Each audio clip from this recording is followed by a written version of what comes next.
ओम नमः संभवाच मय भवाच नमः शंकराच मयस्कराच नमः बाबा धवलेश्वर महाप्रभु दीपं ज्योति परम ब्रह्म दीपं ज्योति जनार्दनः दीपाहरत मे पाप पूजा दीप नमस्तुते धवलेश्वर महाप्रभु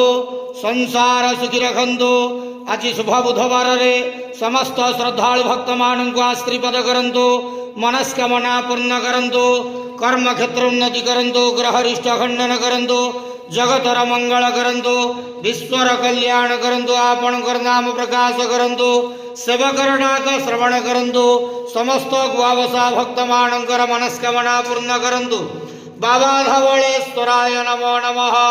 संसार सुखी रखंतु आनंद जवान हरि बोलो आज शुभ बुधवार रे समस्त श्रद्धालु भक्त मानक आशीर्वाद करंतु आनंद जवान हरि बोलो।